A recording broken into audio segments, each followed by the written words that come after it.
Hallo und willkommen zu dieser Tarotkartenlegung.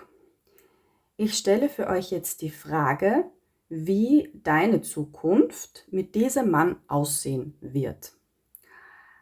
Das ist eine Frage, die ich schon einmal gestellt habe und es ist auch normal, eine Frage immer wieder zu stellen. Ja, auch so alle 2 Wochen wäre eigentlich okay, theoretisch auch jeden Tag, denn es ist immer eine Momentaufnahme und es sollen ja auch, wenn möglich, immer auch andere Damen resonieren können oder auch diejenigen, bei denen es am ehesten Botschaften vom Universum geben soll, um zu helfen. Ja, um ein bisschen etwas klarer zu sehen. Das Tarot dient ja in erster Linie der Analyse und auch um Ratschläge zu geben.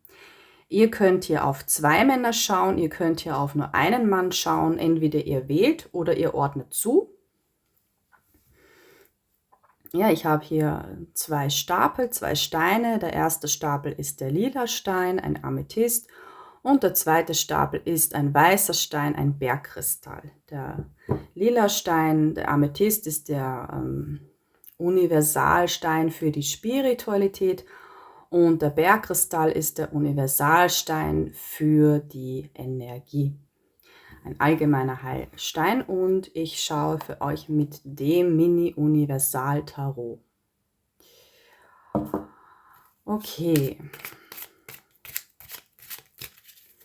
Das heißt, ihr könnt jetzt auswählen oder zuordnen, wie ihr das möchtet.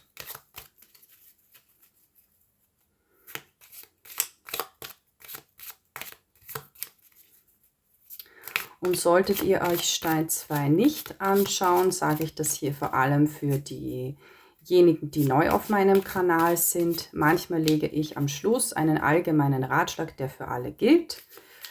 Und gerade bei Auswahlorakel ist es dann sehr, sehr nützlich, mal nach zum Beispiel dem ersten Stapel nach vorzuspulen und zu schauen, ob dann nach dem letzten Stapel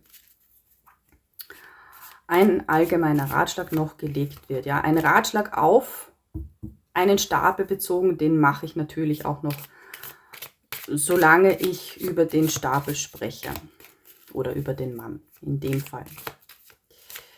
Okay, gut. Ja, fangen wir direkt an mit dem ersten Stein, lila, mit dem ersten Mann. Um wen geht es hier?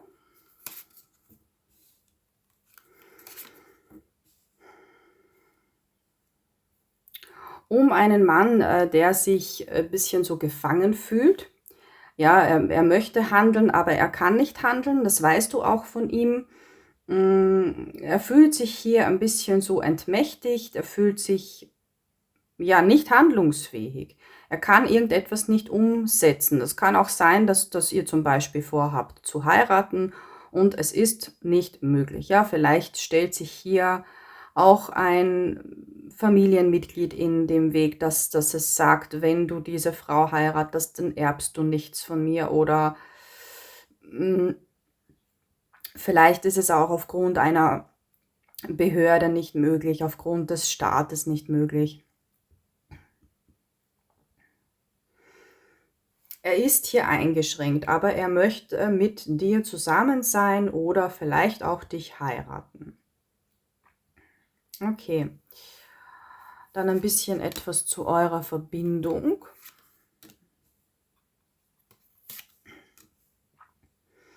Der Start war hier sehr angenehm mit ihm. Ja, das waren sehr zarte Gefühle, es waren starke Gefühle. Ihr habt euch höchstwahrscheinlich zurückgehalten, ja, um selbst zu schauen, passen wir auch wirklich zusammen, täuschen wir uns nicht, sind es vielleicht nur die Hormone, aber es war hier der Anfang sehr, sehr angenehm, ja, so als ob der Seelenpartner gefunden worden wäre, als ob einfach eine sehr gute Wellenlänge vorhanden wäre. Gut, gibt es noch etwas über den Mann selbst zu sagen? Vielleicht noch, um ein bisschen mehr zu resonieren. Wow. Er hat dir hier ziemlich gut den Hof gemacht, ja. Manchmal, es kann sein, dass er sich manchmal ein bisschen zurückgezogen hat, dass er manchmal überlegen musste. Möchte ich jetzt noch etwas für sie tun? Passt alles so zwischen uns? Was kann ich für sie tun? Ich habe hier nichts Negatives. Ja, ich habe hier nichts Negatives zwischen euch. Ich habe hier keine negativen oder schlechten Absichten vom Mann ausgehend. Also das schaut hier gut aus. Okay.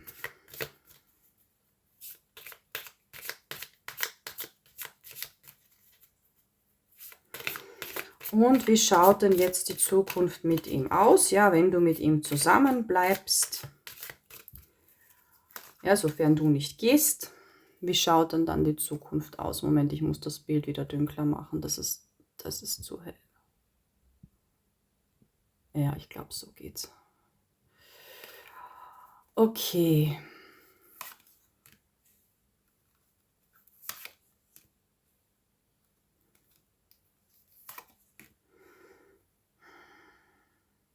Es ist hier schon eine Tendenz, dass das Ganze aufgrund der Persönlichkeitsentwicklung nicht mehr so gut sein wird in der Zukunft. Kann auf einige zutreffen, ja, dass ihr euch hier wirklich zurückzieht vom Mann.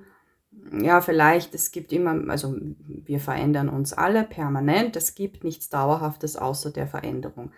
Die Tendenz ist da, deswegen wollte ich auch sagen, ich schaue jetzt nur wirklich, wenn hier nicht gezielt die Verbindung beendet wird seitens der Frau, was hier schon auf einige zutreffen kann, aber das wisst ihr ja jetzt noch nicht. Ja, stellt euch vor, der Mann hat in Zukunft ein schlechtes Benehmen euch gegenüber oder vielleicht auch wird irgendwie korrupt. Ja, natürlich werdet ihr ihn verlassen. Ja, das kann sein, aber wenn nicht, wenn nicht, dann schaut es hier so aus, als ob das euer zukünftiger Ehemann sein wird. Ja, oder wenn es zutrifft, dass ihr ihn wieder heiraten werdet oder das ist ja auch möglich, nochmal zu heiraten, es nochmal zu versuchen, es vielleicht diesmal richtig aufzubauen. Oder dass ihr weiterhin mit ihm verheiratet sein werdet, ja. Also wenn er sich jetzt nicht irgendetwas erlaubt, die Persönlichkeit ändert sich ins Negative, ihr geht weg, ja, schaut es gut aus, dass er euch nicht verlassen wird. Ja. Hier am Tod und davor noch die größte Geduldskarte, die größte Zeitkarte, der Ritter der Münzen. Das ist dann auch wirklich eine Ehe, die ja bis zum Tod halten wird. Also das habe ich so auch noch nicht in einer Legung gehabt. Wird euch dann irgendwas Spezifisches geraten, auf diesen Mann bezogen? Da schon wieder eine Karte der Ehe. Also, das wird nicht auf viele zutreffen, aber wenn er wirklich sagt, er möchte keine Ehe und du willst eine Ehe oder er entscheidet sich irgendwann anders, dann wird dir hier geraten, den Mann trotzdem zu verlassen. Es heißt ja auch, die Frau sollte ihre Prinzipien haben und der Mann hat sich der Frau anzupassen, nur das gilt als gesund. Und wenn der Mann natürlich sagt, er will keine Ehe und er ist hier quasi dann nicht flexibel, dass er dann trotzdem die Frau heiratet, wird dir hier geraten zu gehen, weil dir das nicht gut tun würde, weil dann bist du besser daran, entweder alleine zu sein, weil das wird dich immer runterziehen, denn du wirst immer im Hinterkopf haben, ja, warum will er mich denn nicht heiraten? Wenn er mich wirklich so stark liebt, wenn er wirklich mich will und vielleicht sogar sonst Angst hätte, mich zu verlieben, dann wird er mich heiraten. Ja, das ist immer so ein Zeichen, dass der Mann die Frau nicht Angst hat zu verlieren, wenn er nicht flexibel ist. Oder dass sie für ihn ja, zumindest jetzt von seiner Sicht, von seinem Gefühl her, nicht die eine ist. Das kann hier natürlich auch sein. Also da wäre es besser, wenn du dann alleine bist oder dass du nur einen anderen Mann annimmst, der eben auch gewillt ist, die Ehe mit dir einzugehen. Denn es gibt nicht nur den einen, es gibt mehrere passende Männer für euch auf diesem Planeten. Ich will hier noch eine Karte haben, ja. Gestalte dein Leben so, wie du willst, die Herrscherin, und das beinhaltet eben auch nur einen Mann anzunehmen, der deine Prinzipien annimmt, der sich wirklich nach dir richtet. Sehr schön. Ja, wunderbar. Das war Stein Nummer 1. Das war euer erster Mann. Und ich gehe über zum zweiten Mann. Ja, kann bei einigen auch mal eine Fortsetzung sein. Hört euch einfach den Anfang an. Und wenn nicht, spült noch vor. Vielleicht gibt es einen allgemeinen Ratschlag am Schluss. Und wenn nicht, dann nicht. Das kann auch sein. Dann habt ihr zumindest geschaut und könnt sicher sein, okay, dieser weiße Stein trifft wirklich gar nicht auf mich zu. Okay. Wie sieht deine Zukunft mit diesem Mann aus? Ja, und natürlich, wenn ich sage, okay, dann kommt es zur Ehe und ich sehe ja nichts Negatives, das gehört jetzt eigentlich noch zum ersten Stein, dann ist hier auch einfach nichts Negatives zu berichten. Und darum geht es ja, ja, um zu warnen. Und nicht um zu sagen bis ins Detail, wie toll ihr euren Alltag dann gestalten werdet. Okay, zweiter Mann. Oder Fortsetzung, wie gesagt, ist auch möglich. Um wen geht es hier? Hier habe ich den Wunsch der Bemühung des Mannes auf die Frau bezogen und die Frau, die will oder kann hier nicht. Ja, hier ist das irgendwie sogar umgekehrt. Es kann auf eine Person natürlich auch beides zutreffen. Also wenn du hier nicht kannst, ja, oder nicht willst, dann bist du hier auch scheinbar nicht gewillt, dem Mann zu sagen, warum du nicht kannst oder nicht willst. Ja, die Tendenz, dass sich hier die Frau zurückhält, ist am höchsten. Wie schaut es denn zwischen euch aus? Hier ist die ernsthafte Überlegung, das zu beenden, das Ganze zu beenden, ja, nicht mehr die Annäherungen vom Mann anzunehmen. Weil hier die Einstellung der Frau ist, das wird sich nicht ändern. Irgendwas steht euch im Weg. Gut, wie schaut es aus seitens des Mannes?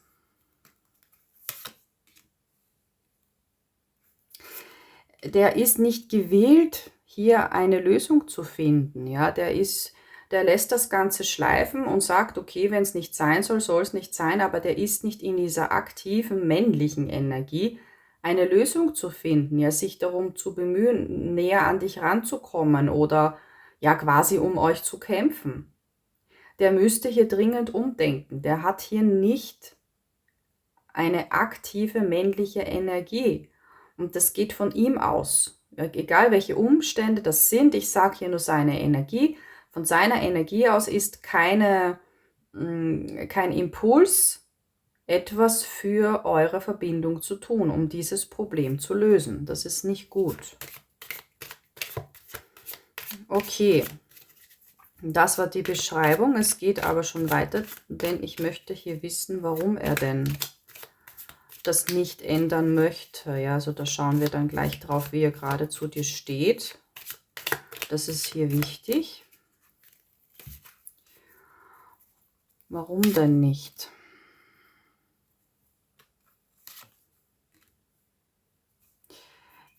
Okay, er ist sich hier gar nicht sicher, ob du ihn wirklich willst.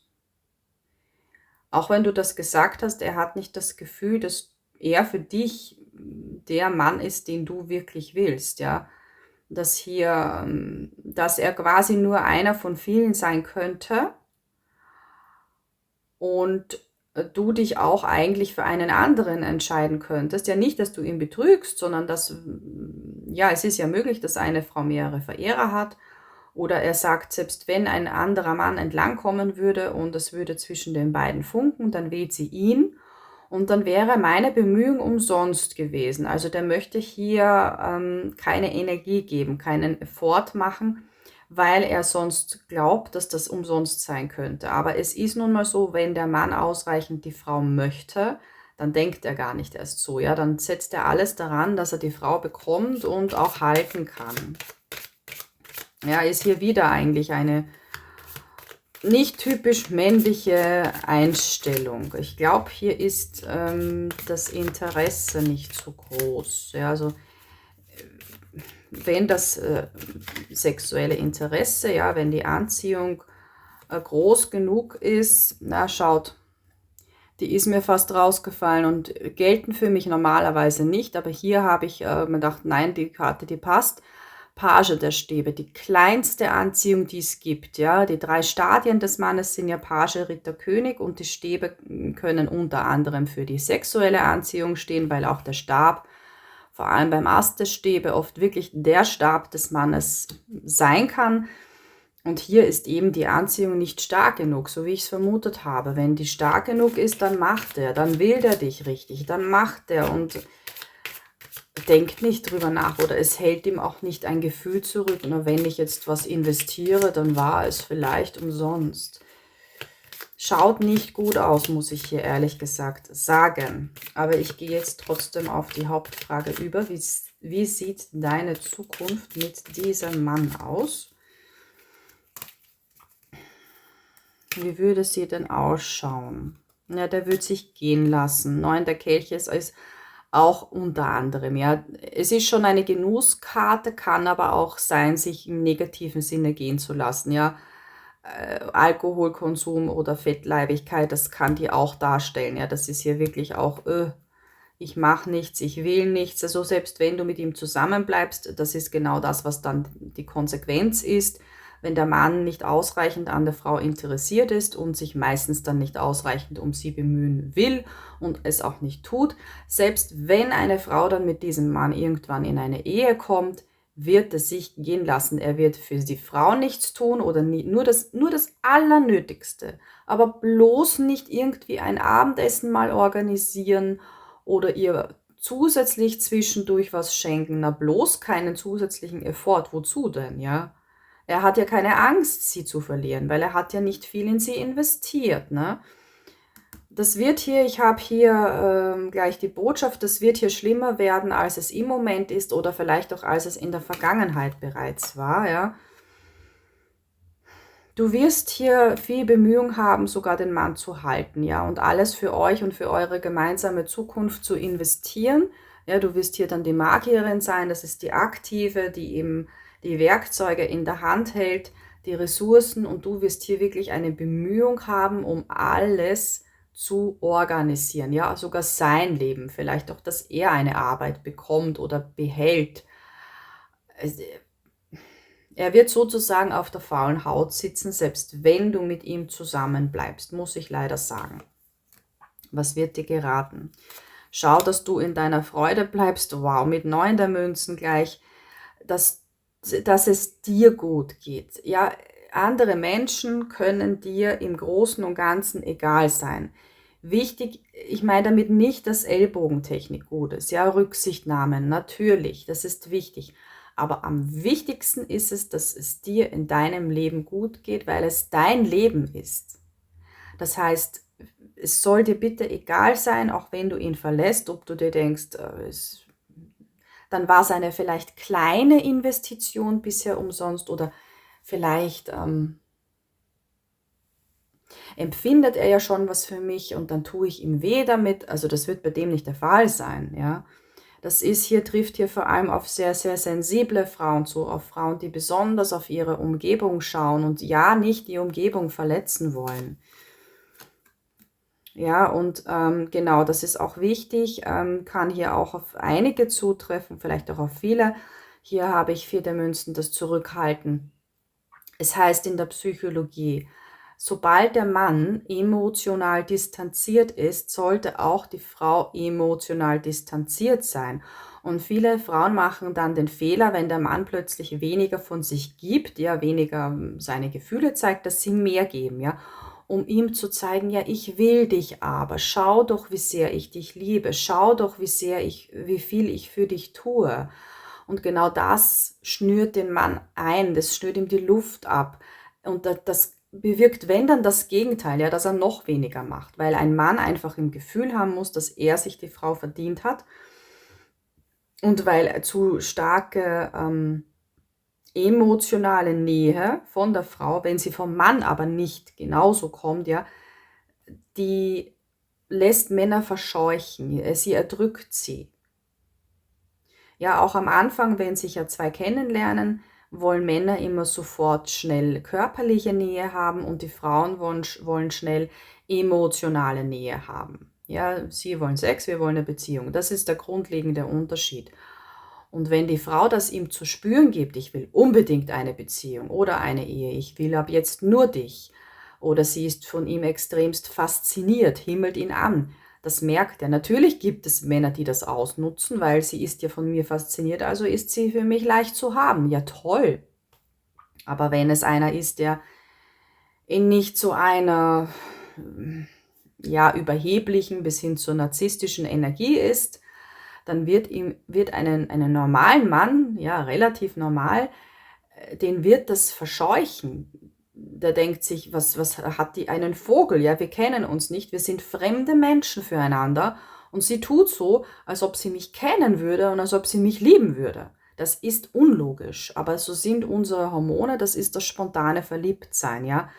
Aber auch dann in einer Beziehung oder Ehe heißt das, sobald der Mann sich emotional distanziert, sollte es bitte auch die Frau tun. Ja, was er dir nicht gibt, gib du ihm schon mal gar nicht. Ja, weil auch, selbst wenn ihr ausgeht von 50-50 wäre gesund, was es aber nicht ist in der Psychologie, wäre das ja nicht einmal das. Ihr würdet ihm ja dann mehr geben. Ihr würdet weiterhin ihm zu spüren geben, ich will dich, ich liebe dich, und er macht's nicht. Ja, er zieht sich nicht umsonst zurück. Er ist nicht umsonst distanziert. Entweder es geht ihm nicht gut oder es haben sich wirklich die Gefühle von ihm verändert. Und zwar die dauerhaften. Ja, also dass hier dann eine gewisse Unstimmigkeit aufgetreten ist. Denn Liebe und Verliebtheit schwanken. Aber auch wenn sie auf eine normale Art und Weise schwanken in einer Ehe, gilt das Gleiche. Er ist plötzlich emotional distanziert, dann solltest du das auch sein. So wird es zumindest in der Psychologie empfohlen. Was ihr macht im Endeffekt, das entscheidet ihr selbst. Ich sage euch nur, was gesund ist, was nicht gesund ist und welche Konsequenzen es haben wird. Okay, schau auf dich. Ja, lass ihn gehen, wenn er nicht das erfüllt, was du haben möchtest. Sei hier gesund egozentristisch. Das ist dein Leben, du musst dich wohlfühlen, und wenn du sagst, er tut mir nicht gut, ich will ihn nicht mehr, dann berücksichtige nicht seine Gefühle oder irgendwelche Konsequenzen, die die Trennung für ihn haben würde. Das soll dir dann bitte egal sein, ja? Gesunde Egozentristik. Okay, das war der Mann Nummer 2. Ja, ich lege euch jetzt noch einen allgemeinen Ratschlag. Das gilt für alle, deswegen habe ich es auch angekündigt. Kann natürlich auch mal sein, dass ja, ich das am Anfang nicht spüre und dann gibt es das trotzdem, aber ich habe es ja in der Beschreibung stehen. Es sollte ja eigentlich schon klar sein, fast schon klar sein bei einer Stapelwahl dann den Schluss anzuschauen, wenn dieser Hinweis ja zurzeit in meiner Videobeschreibung steht. Okay, allgemeiner Ratschlag noch für alle. Ja, das muss, der gilt jetzt für Stein Nummer 1, Stein Nummer 2 und auch für diejenigen, die nicht resoniert haben. Einfach so ein kleiner Impuls, eine Inspiration, vielleicht auch eine Wissensweitergabe. Kann auf die Liebe bezogen sein, muss aber nicht. Na schau, der König der Stäbe mit dem Pagen nochmal und 5 der Schwerter. Wenn ein Mann dich wirklich will, dann macht er. Ja, dann passt es sich dir an, dann will er dich treffen, dann will er dich sehen. Das spürst du. Der gibt dir das Gefühl, als ob du die einzige Frau auf diesem Planeten zurzeit wärst. Du spürst so etwas. Sobald du dir nicht sicher bist, außer es ist ganz frisch und er lebt sein Leben weiter und meldet sich nicht allzu oft, das ist auch normal. Aber sobald ihr euch schon ein paar Wochen getroffen habt oder mehr, das heißt inklusive Beziehung, inklusive Ehe, der macht. Und du kannst das eindeutig spüren. Es gibt natürlich auch Extremfälle, ja, solche Psychopathen, die dann zu fasziniert sind, aber auch das spürt eine Frau normalerweise. Und alles, wenn der Mann immer nur so ein bisschen was macht, ja, ja, das ist wie so eine Welle. Einmal extremst charmant, der macht viel und dann wieder meldet er sich nicht wochenlang oder zieht sich eben emotional distanziert. Natürlich, entweder stimmt mit ihm was nicht, ja, Depression zum Beispiel, oder er will dich nicht ausreichend und hat dann immer nur so kurz einen Impuls, für dich etwas zu tun, ja, dir wieder zu schmeicheln, damit er dich hält, damit er dich bekommen kann. Also wenn da auch dieses, was er für dich gibt, immer nur kurzfristig ist und dann die Zeit zwischen diesem ich gebe ihr viel, ja, ist dann immer diese Flaute ist sehr, sehr lang. Das sollte auch ein Warnzeichen sein, ja. Also ein Mann, der so agiert oder auch der generell wenig gibt, ja, der hat meistens keine guten Absichten. 5. Schwerter. Entweder du bist nur für ihn eine Trophäe, ein Sexobjekt oder sollst es werden. Ja, also mit Trophäe meine ich einfach, es gibt Männer, die wollen nur eine Frau an ihrer Seite haben zum Angeben. Als Ruf. Und die sind dann, können auch sehr stark charmant sein und dann oft in den eigenen 4 Wänden die Frau ja schon fast wie Dreck behandeln. Aber wichtig ist hier, wenn er sich nicht ausreichend bemüht, ja, du hast das Gefühl, er bemüht sich nicht ausreichend, egal ob in einer Beziehung oder davor. Meistens führt er irgendwas im Schilde oder sein Interesse ist nicht stark genug, sodass er dich eben nur für Intimität ausnutzen möchte.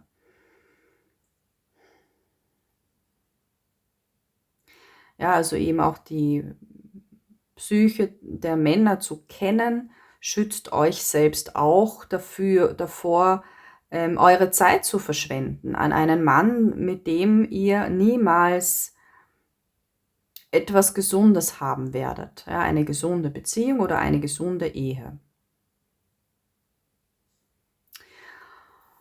Okay, ja, das war der allgemeine Ratschlag und das war die Legung. Dann wünsche ich euch noch einen schönen Tag. Macht es gut und bis bald.